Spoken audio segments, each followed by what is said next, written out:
प्यारे बच्चों, कैसे हो और कैसी चल रही है तुम्हारी 9th की तैयारी। आज की जो वीडियो है इसमें मैं लेकर आई हूँ आपकी बुक में से, साइंस की बुक में से रीजनिंग के क्वेश्चन जो मुझे पेपर एनुअल एग्जाम्स के हिसाब से थोड़े से इंपॉर्टेंट लगे हैं। तो एक बार हम कर लेते हैं।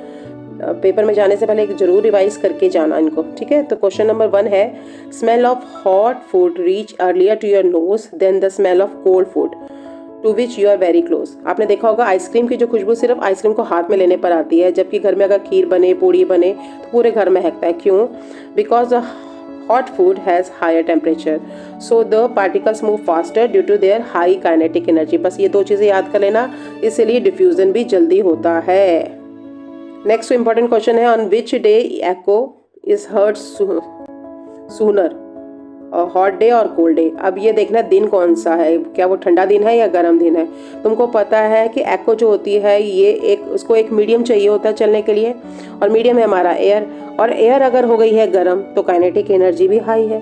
काइनेटिक एनर्जी हाई है तो पार्टिकल्स बहुत जल्दी जल्दी मूव करेंगे। जब बहुत जल्दी मूव करें, इन पर बैठ कर तो साउंड जाती है, तो साउंड भी जल्दी जल्दी मूव करेगी। बस ये याद रख लेना। Echo is heard sooner on a hot day as the speed of sound increases with the increase in temperature, hence the sound travel faster on hot day. चलिए अब हम करते हैं नेक्स्ट पे question number 3, how does the speed of a sound changes with the temperature of the medium and with the physical state of. अब भी हमने discuss किया है इसको, ये वाला क्वेश्चन इस फॉर्म में भी आ सकता है। Speed increases sound speed increases with the increase in temperature, हमने अब भी करा। गर्मियों में आवाज जल्दी सुनाई देती है, सर्दियों में नहीं सुनाई देती। Next, sound depends upon the physical state. आपको पता है सॉलिड में ये सबसे स्ट्रॉन्गेस्ट होता है सॉलिड में से, फिर उसके बाद आता है लिक्विड, और सबसे लास्ट आता है एयर, ठीक है। ये अच्छा क्वेश्चन है। Why the ice at 273 K more effective in cooling than the water at the same temperature. अब इसका आंसर कैसे लिखोगे आप? ये लिखोगे, ice absorb latent heat of fusion while melting removing extra heat from the surrounding, ठीक है। अब कोई चीज मेल्ट हो रही है तो वो क्या ले रही है? एनर्जी ले रही है, हीट ले रही है।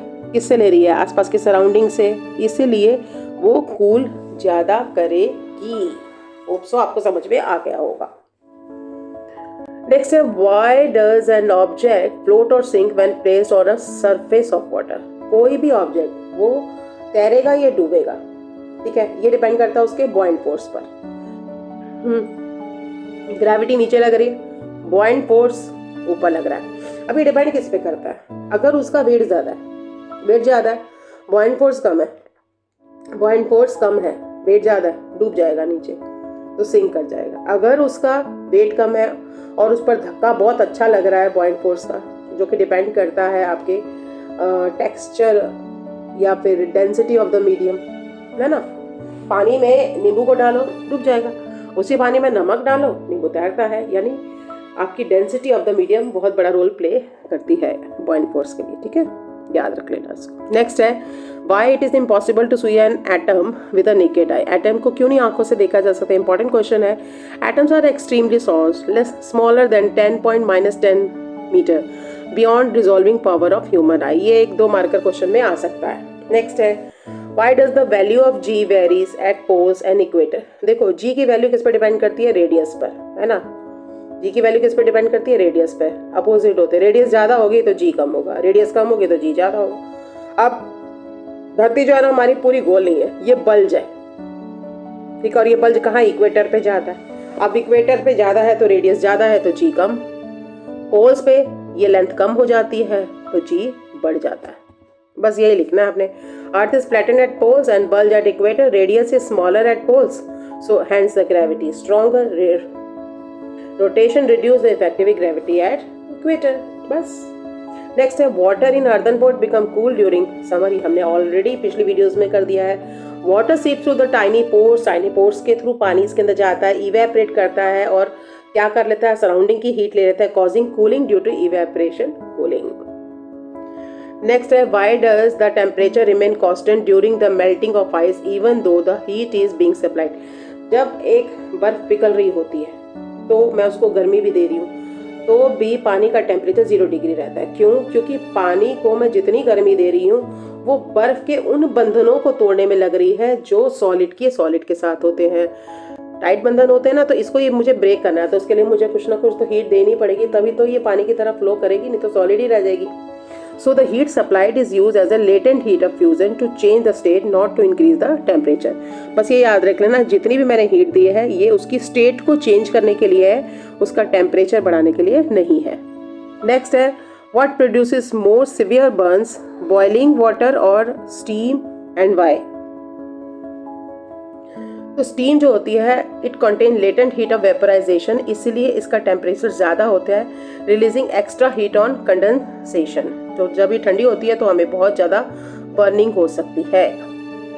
नेक्स्ट है why does the gases have high compressibility compare to the solid and liquid.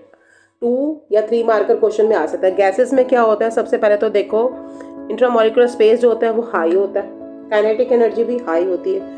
High intermolecular space and experience, इनका जो इंटरमोलिकुलर फोर्स होता है वो भी कम होता है, इसलिए ये आसानी से कंप्रेस हो जाती हैं। अगर ये बहुत ज़्यादा स्ट्रांग होता तो कंप्रेस नहीं हो सकती थी, जैसे कि सॉलिड में होता है। नेक्स्ट है why do we wear cotton clothes in summer. 2 फायदे होते हैं, एक तो कॉटन का जो क्लॉथ होता है वो हमारा स्वेट एब्जॉर्ब करता है, फिर उसके पास छोटे छोटे उसमें पोर्स होते हैं जिसमें से पानी जो होता है इवेपोरेट कर सकता है। तो ये बस आपने लिखना है cotton absorb sweat and it allowed the rapid evaporation producing cooling. Next है meristematic cells have a prominent nucleus and then cytoplasm, dense cytoplasm sorry, ठीक है, but they lack vacuoles. Why, ये आ सकता है। अब मेरिस्मेटिक सेल्स नाम से ही स्पष्ट है, एक्टिवली डिवाइडिंग सेल्स है भाई, इनको तो डिवाइड करना है, ठीक है, और इनको डेंस साइटोप्लाज्म चाहिए। क्यों? क्योंकि उनको डीएनए हैवी चाहिए, सब कुछ चाहिए, डिवाइड करने के लिए चाहिए। रैपिड सेल डिवीजन के लिए तो डेंस साइटोप्लाज्म चाहिए ना, सब कुछ चाहिए, 2 में डिवाइड होना है। वैक्यूल अगर आ जाएंगे तो जगह घेर लेंगे तो डिवाइड होने में मुश्किल हो जाएगी, तो इसीलिए उनका वैक्यूल जो होते हैं वो वीडियो होते ही नहीं है, लैक वैक्यूल्स होते हैं। तो उनके वैक्यूल्स बिल्कुल नहीं होते क्योंकि वो स्पेस लेते हैं। नेक्स्ट आता है intercellular space are absent in sclerenchyma. अब सेक्युलर काइमा क्या होता है, स्ट्रेंथ देना इसका काम है, मैकेनिकल स्ट्रेंथ देता है, सपोर्ट देता है।